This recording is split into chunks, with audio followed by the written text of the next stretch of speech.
माँ की यादों में एक कविता प्रस्तुत है। कविता का शीर्षक है माँ को याद करते हुए।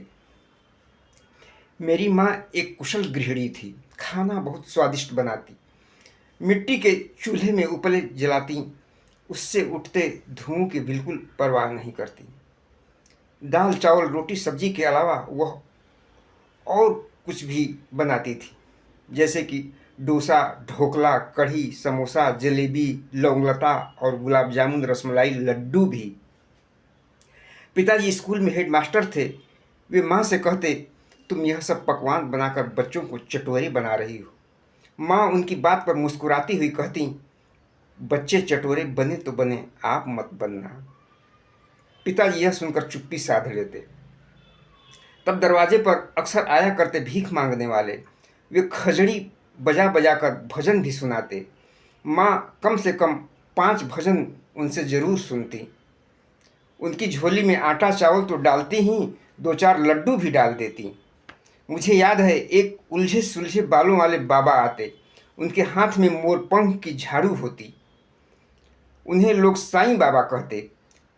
वे हमेशा भूख से तड़पते हुए आते और माँ से भोजपुरी में कहते, माई हो 2 रोटी दे तू तो भकोस लेती। माँ उन्हें भरपेट भोजन कराती।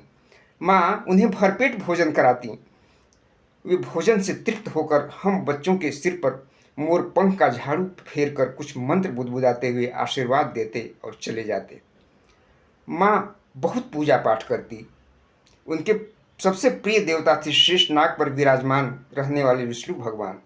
इसीलिए वह बृहस्पतिवार का व्रत भी रखती थीं। उस दिन वह गुड़, चने और किशमिश का प्रसाद चढ़ाती और सबको बांटती। मकर संक्रांति, एकादशी और कुंभ आदि पर्वों पर वह बड़ी निर्भीकता से गांव की कई महिलाओं को साथ में लेकर गंगा स्नान भी कराती। माँ ने घर के अहाते में लगा रखा था आम, केला, आंवला के वृक्ष, साथ ही तुलसी, हरसिंगार और गुड़हल आदि भी।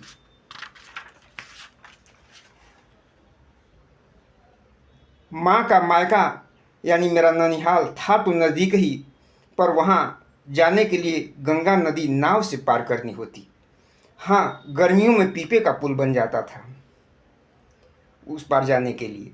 मेरे ननिहाल में बहुत बड़ा संयुक्त परिवार था, जहाँ हर साल विवाह पड़ता। माँ के साथ वहाँ विवाह समारोह में जाने पर बहुत आनंद आता था। माँ हर रोज़ सुबह रामचरितमानस जरूर पढ़ती थीं। उनकी आंखों से जब धुंधला दिखाई देने लगा तो वह मोतियाबिंद का ऑपरेशन करवाकर चश्मा लगाने लगी थीं। फिर भी जब किसी शब्द पर अटक जाती तब मुझे बुलाकर उसे पढ़वाती। उनका कहना था कि रामायण पढ़ते समय किसी शब्द का गलत उच्चारण नहीं करना चाहिए।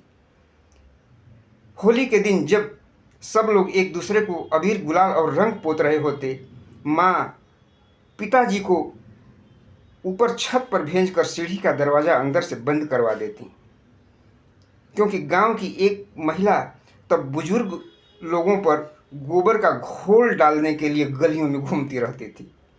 माँ को ईश्वर ने 100 वर्ष की लंबी उम्र दी थी। माँ का एक बहुत ही मार्मिक गीत था जिसे वह अक्सर गाती थीं। भरल कोठिलवा के छोड़ी अली हो, कुछु कैली न दान, ना जनली अचके में निकली मोर प्राण, ना जनली अचके में निकली मोर